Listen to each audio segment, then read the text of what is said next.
नमस्कार बच्चों, श्री महावीर शिक्षण संस्थान की ऑनलाइन क्लास में आप सबका हार्दिक स्वागत है। बच्चों, पिछले वीडियो में हमने कार्बोहाइड्रेट के वर्गीकरण के बारे में पढ़ा था और हमने कहा था कि कार्बोहाइड्रेट मुख्यतः 3 प्रकार में बांटा जाता है, जिन्हें हमने मोनोसेकेराइड, ओलिगोसेकेराइड और पॉलीसेकेराइड कहा था। मोनोसेकेराइड कार्बोहाइड्रेट के सबसे सरलतम अणु होते हैं, जिन्हें हम जल अपघटित नहीं कर पाते। उसका जो वृद्ध रूप होता है उसे हमने ओलिगोसेकेराइड कहा था। और ओलिगोसेकेराइड बच्चों उन्हें कहा था जब 2 से लेकर के 10 तक मोनोसेकेराइड इकाइयां परस्पर ग्लाइकोसिडिक बंध बना करके संयोजित होती हैं, तो हमने उन्हें ओलिगोसेकेराइड कहा था। इसके एग्जाम्पल हमने बात करे थे कि जैसे सुक्रोज, माल्टोज, लैक्टोज, इनके बारे में हमने बात करी थी। ठीक है बच्चों, इसी का जो तीसरा पड़ाव था उन्हें हमने कहा था पॉलीसेकेराइड। जैसा कि नाम से आ रहा है पॉली, पॉली का मतलब होता है बहुत सारे और सेकेराइड का मतलब होता है मोनोसेकेराइड इकाइयां। तो जब 10 से अधिक मोनोसेकेराइड इकाइयां परस्पर ग्लाइकोसिडिक बंध बनाते हुए संयोजित होती हैं, तो जो सबसे जटिल अणु बनते हैं उन्हें हमने पॉलीसेकेराइड कहा था। और पॉलीसेकेराइड बच्चों, इनको हम अशर्करा भी कहते हैं, अर्थात ये स्वाद में फीके होते हैं, ये मीठे नहीं होते, जबकि मोनोसेकेराइड और ओलिगोसेकेराइड स्वाद में मीठे होते हैं। ठीक है बच्चों, अब इसी से संबंधित हमने जो एग्जाम्पल लिए थे उनमें नाम लिया था ग्लाइकोजन, स्टार्च, ठीक है, लिग्निन, हेमिसेलुलोज, ये सब इसके एग्जाम्पल है बच्चों। अब इसी के कुछ इंपॉर्टेंट जो पॉइंट्स हैं आज हम उनकी बात करने वाले हैं। तो पॉलीसेकेराइड के बच्चों हमने अभी थोड़ी देर पहले कहा कि पॉलीसेकेराइड जो होते हैं इनको हम अशर्करा कहते हैं। और क्यों कहते हैं? क्योंकि ये स्वाद में फीके होते हैं। पॉलीसेकेराइड के बच्चों जो सामान्य सूत्र होता है वो होता है C6H10O5 जहाँ n का मान 10 से अधिक या 12 से अधिक ही माना जाता है। इसके एग्जाम्पल जो है जिन जिन स्रोत में ये पाया जाता है, जैसे लकड़ी, जूट, कपास, पटसन, रुई आदि, इन सब में सेलुलोज पाया जाता है बच्चों। और सेलुलोज जो होता है इनके अंदर 97 से 99% तक होता है। इसके अलावा जो अनाजों का जो भूसा होता है उसमें भी सेलुलोज जो पाया जाता है वो 30 से 43% होता है। स्टार्च भी पौधों में संचित खाद्य पदार्थ होता है जिसे हम प्राप्त करते हैं, जैसे चावल के रूप में, अनाज के रूप में या मक्का के रूप में, आलू वगैरह। तो इन सब में स्टार्च संग्रहित भोजन होता है। आलू में स्टार्च जो होता है बच्चों वो 15 से 20% मात्रा में पाया जाता है, जबकि चावल में यह स्टार्च सर्वाधिक होता है जो होता है 75 से 80%। अनाज में इसकी मात्रा 60 से 70% होती है। इसी तरह से साबूदाना और शकरकंद भी हम लोग काम में लेते हैं। यदि जंतु में संग्रहित कार्बोहाइड्रेट की बात की जाए तो वो जो पॉलीसेकेराइड है वो है ग्लाइकोजन। तो आप इसको एनिमल स्टार्च भी कह सकते हैं। तो ग्लाइकोजन का एक और नाम है एनिमल स्टार्च, यानी जंतुओं में पाया जाने वाला कार्बोहाइड्रेट या संग्रहित भोजन। और इसका जो स्रोत होता है, जो ये स्टोर होता है बच्चों, वो होता है मसल्स में, यकृत में और मस्तिष्क में। जो हम खाना खाते हैं उसका कुछ अंश हम अपनी ऊर्जा के रूप में प्राप्त कर लेते हैं। जो अंश ग्लूकोज का बच जाता है उस ग्लूकोज को कन्वर्ट कर लिया जाता है ग्लाइकोजन में और इनको संग्रहित किया जाता है हमारी मांसपेशियों में, मसल्स में। मसल्स जो हमारी जो ऊपर वाली जो त्वचा होती है जिसे हम एपिडर्मिस कहते हैं, एपिडर्मिस के नीचे जो एंडोडर्मिस वाला पार्ट है वहां पर एडिपोज उत्तक पाए जाते हैं। उन एडिपोज उत्तक में ही ग्लाइकोजन का संग्रहण होता है। उसके बाद में दूसरा जो एग्जाम्पल है वो है यकृत। हमारे लीवर में भी ग्लाइकोजन का संग्रहण होता है और मस्तिष्क में भी इसका संग्रहण किया जाता है। उसके बाद में अगला जो हमारे पास पॉलीसेकेराइड है वो है इनुलिन। बच्चों, इनुलिन, फ्रक्टोज हमने पढ़ा था। फ्रक्टोज हमारा एक मोनोसेकेराइड है, ग्लूकोज, फ्रक्टोज, गैलेक्टोज। ठीक है बच्चों, तो फ्रक्टोज का बहुलक जो होता है, जो पॉलीसेकेराइड है, वो है एनुलिन या इनुलिन। तो इनुलिन का जो स्रोत है वो है लहसुन। लहसुन के अंदर ये पाया जाता है। अगला एग्जाम्पल है हमारे पास हेमिसेलुलोज। हेमिसेलुलोज बच्चों पादपों की कोशिका भित्ति का अवयव होता है। आप सब लोगों ने बॉटनी में पढ़ा होगा कि पादपों की कोशिका का जो आवरण है वो है कोशिका झिल्ली। और कोशिका झिल्ली के बाहर की जो परत होती है उसे कहा जाता है कोशिका भित्ति। तो कोशिका भित्ति में पाया जाता है हेमिसेलुलोज। उसके बाद एक और एग्जाम्पल है लिग्निन। लिग्निन पौधों के रेशेदार भाग के रूप में पाया जाता है। अब बात करते हैं कार्बोहाइड्रेट के कौन कौन से कार्य होते हैं। बच्चों, कार्बोहाइड्रेट का जो सबसे महत्वपूर्ण कार्य है वो है शरीर को ऊष्मा और ऊर्जा प्राप्त करना। हमारा जो एडिपोज ऊतक के अंदर जो ग्लाइकोजन संग्रहित है वो हमारे शरीर को ऊष्मा प्रदान करने का कार्य भी करता है। उसके बाद दूसरा जो इम्पोर्टेंट कार्य है वो है कोशिका झिल्ली का निर्माण। हम सब ने बायोलॉजी में पढ़ा हुआ है कि जंतुओं और पादपों की जो कोशिका झिल्ली होती है वो ग्लाइकोजन से निर्मित होती है। तो ग्लाइकोजन जो है वो कोशिका झिल्ली का अवयव है। इसके अलावा पादपों की कंकाल का निर्माण भी जो है वो पॉलीसेकेराइड के द्वारा होता है। तो इस प्रकार से बच्चों हमारे कार्बोहाइड्रेट टॉपिक के जो महत्वपूर्ण बिंदु थे वो यहाँ पर आप प्राप्त कर चुके हैं। आशा करता हूँ कि आपको ये समझ में आ गए होंगे। और ज्यादा जानकारी आप अपनी बुक से प्राप्त कर लें। कोई बात में दिक्कत हो तो आप मुझसे पूछ लेंगे। अगला जो हमारे पास जैव है बच्चों वो है प्रोटीन। अब हम प्रोटीन की बात करेंगे।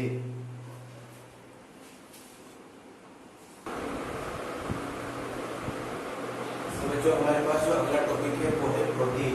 प्रोटीन शब्द जो है बच्चों 1938 में बर्जिलिस नामक वैज्ञानिक ने दिया था और ग्रीक भाषा के एक शब्द प्रोटियोस से लिया गया है। और प्रोटियोस का मतलब होता है प्राथमिक रूप से महत्वपूर्ण।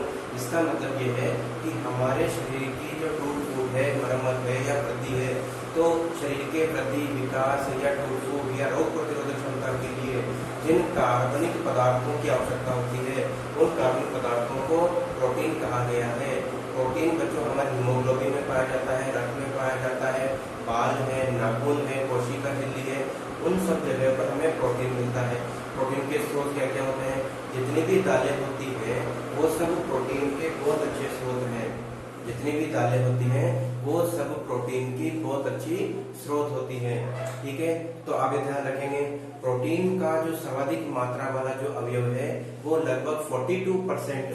प्रोटीन 42% मात्रा में जो सर्वाधिक पाया जाता है वो पाया जाता है बच्चों सोयाबीन में। सोयाबीन में सर्वाधिक मात्रा में प्रोटीन पाया जाता है लगभग 42%। उसके अलावा जितनी दालें हैं उनमें थोड़ा सा कम होता है, 38 से 40% दालों में पाया जाता है, मूंग, मोठ, उड़द वगैरह में। ठीक है बच्चों, इस प्रकार से आप समझ गए। यदि प्रोटीन का जल अपघटन कराया जाए तो प्रोटीन का जब जल अपघटन कराया जाता है तो इसके जल अपघटन से हमें पेप्टाइड प्राप्त होते हैं। और पेप्टाइड का जब पुनः जल अपघटन करवाया जाता है तो इनके जल अपघटन से हमें एमिनो अम्ल प्राप्त होते हैं। अर्थात ये कहा जा सकता है कि एमिनो अम्ल के जो बहुलक होते हैं उन बहुलकों को हम प्रोटीन कहते हैं। एमिनो अम्लों के बहुलकों को प्रोटीन कहा जाता है जो कोशिकाओं की वृद्धि, विकास, नियमन या उनको रोग प्रतिरोधक क्षमता देने का कार्य करते हैं। अब बात करते हैं हम लोग एमिनो अम्ल की। बच्चों एमिनो अम्ल जो है उसकी हम बात कर रहे हैं। नाम से पता चल रहा है कि एमिनो का मतलब है NH2 समूह और यहाँ अम्ल का मतलब है कार्बोक्सिलिक समूह, यानी ऐसे सरलतम अणु जिनके अंदर एमिनो एक क्षारीय समूह और कार्बोक्सिलिक अर्थात अम्लीय समूह पाया जाए। हम इसका एग्जाम्पल ले रहे हैं, जैसे कि हमारे पास सबसे सरलतम जो एमिनो अम्ल है वो है ग्लाइसिन। सबसे सरलतम एमिनो अम्ल कौन सा होता है बच्चों? ग्लाइसिन होता है, हमें ध्यान रखना है। और उसका सूत्र क्या होगा? H2NCH2COOH। ये फॉर्मूला है बच्चों हमारे पास में ग्लाइसिन का। तो इसमें एक एमिनो समूह हो गया और एक इसमें कार्बोक्सिलिक समूह हो गया, तो ग्लाइसिन है बच्चों, हमें ध्यान रखना है। ठीक है, तो ग्लाइसिन एमिनो अम्ल हो गया। तो एमिनो अम्ल ऐसे सरलतम कार्बनिक पदार्थ जिनके अंदर एमिनो और कार्बोक्सिलिक समूह दोनों हो, उन्हें हम एमिनो अम्ल कहते हैं। हमारे शरीर में लगभग जो एमिनो अम्ल पाए जाते हैं वो 20 तरह के एमिनो अम्ल होते हैं। हम ध्यान रखेंगे कि हमारे शरीर में कुल एमिनो अम्ल जो पाए जाते हैं वो 20 एमिनो अम्ल हैं। ठीक है बच्चों, आप इसको ध्यान रखेंगे, उतार लेंगे।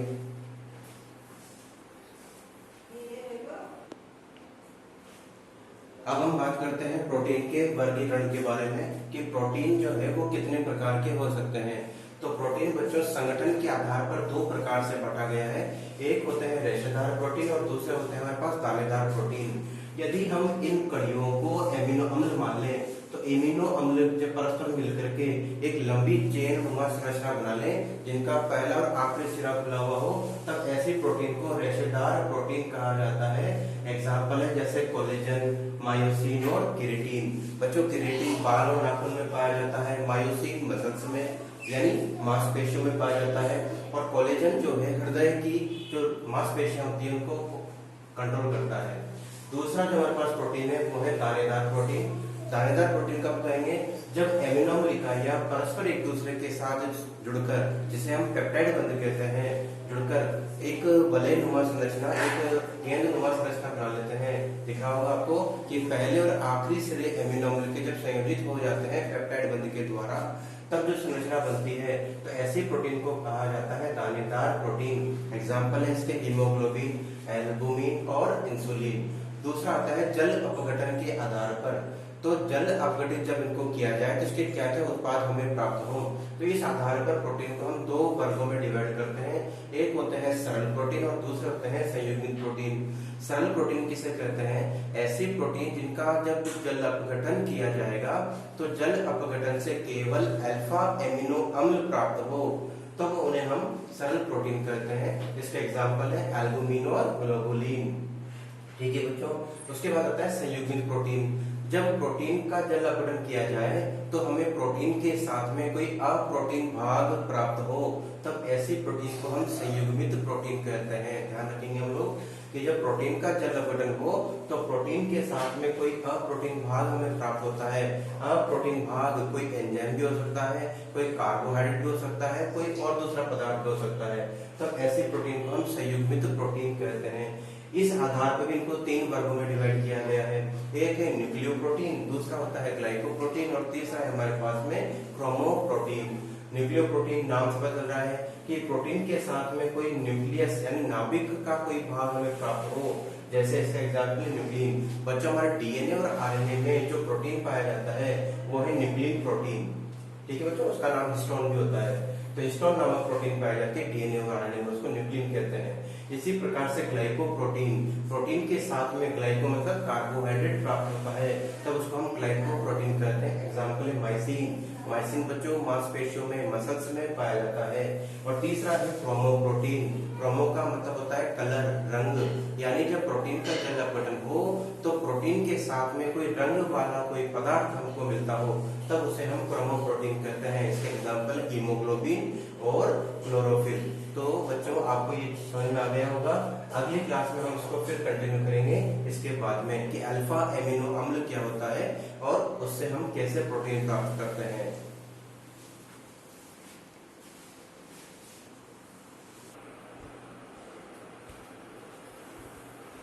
अच्छा बच्चों, अभी हम बात कर रहे थे कि अल्फा एमिनो अम्ल क्या होते हैं। तो एमिनो अम्ल का भी हमने क्या कहा था कि हमारे पास एमिनो समूह किसी कार्बन श्रृंखला के साथ जब मिलता हो, कार्बोक्सिलिक समूह के साथ में एमिनो समूह भी किसी कार्बन श्रृंखला में मिलते हो, तब उन्हें हम एमिनो अम्ल कहते हैं। जब हम इसका आयुर्वेदिक वर्गीकरण करते हैं बच्चों, तो मुख्य क्रियात्मक समूह ये है और इसके इस कार्बन को कहा जाता है अल्फा कार्बन। और अल्फा कार्बन पर अगर एमिनो समूह जुड़ा हुआ है तब ऐसे एमिनो अम्लों को कहा जाता है अल्फा एमिनो अम्ल। बच्चों हमारे शरीर में या जंतु और पादपों के शरीर में 20 तरह के एमिनो अम्ल पाए जाते हैं। ये सभी अल्फा एमिनो अम्ल ही होते हैं। हम ध्यान रखेंगे अल्फा एमिनो अम्ल किसे कहते हैं, प्रोटीन के सबसे सरलतम अणु जिनके अल्फा कार्बन पर एमिनो समूह होता है उन्हें हम अल्फा एमिनो अम्ल कहते हैं। बच्चों अब ये जो एमिनो अम्ल है उसमें ये एमिनो समूह जो है ये क्षारकता या क्षारीय समूह है और कार्बोक्सिलिक जो है ये इसका अम्लीय समूह है। तो इन समूहों के आधार पर एमिनो अम्लों को हम आगे 3 प्रकारों में डिवाइड करते हैं। कितने प्रकारों में डिवाइड करते हैं, 3 प्रकारों में। उसमें सबसे पहला आता है उदासीन एमिनो अम्ल। उदासीन एमिनो अम्ल ऐसे एमिनो अम्ल जिनके अंदर NH2 समूहों की संख्या कार्बोक्सिलिक समूह के समान हो, बराबर हो, तब उन्हें हम उदासीन एमिनो अम्ल कहते हैं। जैसे इसका एग्जाम्पल है ग्लाइसिन। हम इसका एग्जाम्पल ध्यान रखेंगे, वो एग्जाम्पल कौन सा है, ग्लाइसिन। दूसरा हमारे पास एग्जाम्पल है अम्लीय एमिनो अम्ल। अम्लीय एमिनो अम्ल ऐसे अमीनो अम्ल जिनके अंदर NH2 समूहों की संख्या कम हो। किससे कम हो, कार्बोक्सिलिक समूह से। तो कार्बोक्सिलिक समूह की संख्या जब एमिनो समूह से अधिक होती है तो उसकी प्रकृति कैसी होती है, अम्लीय। इसलिए ऐसे एमिनो अम्ल को कहा जाता है अम्लीय एमिनो अम्ल। इसके 2 एग्जाम्पल है बच्चों। एक हम ध्यान रखेंगे एस्पार्टिक अम्ल एस्पार्टिक अम्ल, और दूसरा जिसका एग्जाम्पल है बच्चों वो है ग्लूटामिक अम्ल। एस्पार्टिक अम्ल और ग्लूटामिक अम्ल, ये दो इसके एग्जाम्पल है। तीसरा होता है हमारे पास में क्षारीय एमिनो अम्ल। क्षारीय एमिनो अम्ल, तो ऐसे समूह जिसके अंदर ये अमीनो अम्ल जिसमें एमिनो समूह की संख्या ज्यादा होती है कार्बोक्सिलिक समूह से, तब उन्हें हम क्षारीय एमिनो अम्ल कहते हैं। ऐसे एमिनो अम्ल जिनके अंदर एमिनो समूह की संख्या कार्बोक्सिलिक समूह से अधिक होती है उन्हें हम क्षारीय एमिनो अम्ल कहते हैं। इसका एग्जाम्पल है बच्चों लाइसीन।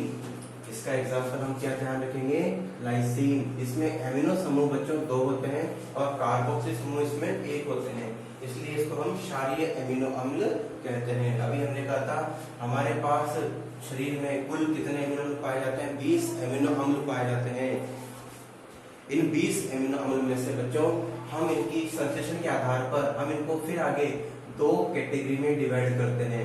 एक को कहा जाता है आवश्यक एमिनो अम्ल और दूसरे को कहा जाता है अनावश्यक एमिनो अम्ल। ध्यान रखेंगे बच्चों, आवश्यक एमिनो अम्ल और दूसरा होता है अनावश्यक एमिनो अम्ल। आवश्यक एमिनो अम्लों की संख्या 10 है, इसी प्रकार अनावश्यक एमिनो अम्ल की संख्या भी कितनी है, 10। किसे कहते हैं आवश्यक एमिनो अम्ल, ऐसे एमिनो अम्ल जिनका संश्लेषण जंतुओं की कोशिकाओं में हो जाता है। ऐसे एमिनो अम्ल जिनका संश्लेषण जंतुओं की कोशिकाओं में उपकोशिकीय क्रियाओं द्वारा नहीं होता परंतु पादपों के द्वारा इनका संश्लेषण होता है। इसलिए जंतु अपने भोजन के रूप में पादपों को प्राप्त करके या पादपों से इन्हें प्राप्त करते हैं, इसलिए इन्हें कहा जाता है आवश्यक एमिनो अम्ल। दोबारा सुनेंगे परिभाषा, ऐसे एमिनो अम्ल जिनका संश्लेषण जंतुओं में उपापचयी क्रियाओं में नहीं होता परंतु पादपों में इनका संश्लेषण होता है, इसलिए जंतु भोजन के रूप में इन्हें पादपों से प्राप्त करते हैं, इसलिए इन्हें आवश्यक एमिनो अम्ल कहा जाता है। बच्चों आवश्यक एमिनो अम्ल की कमी से विशिष्ट प्रकार के रोग हो जाते हैं। तो आवश्यक एमिनो अम्ल कौन कौन से हैं हम ध्यान रखेंगे, टीबी, मिल, पथ।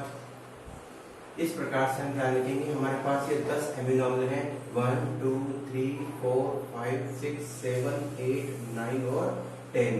कौन कौन से हैं, threonine, valine, methionine, isoleucine, lysine, ठीक है। उसके बाद में इसी प्रकार से है, ये सारे हम ध्यान रखेंगे। अभी लिखूंगा मैं,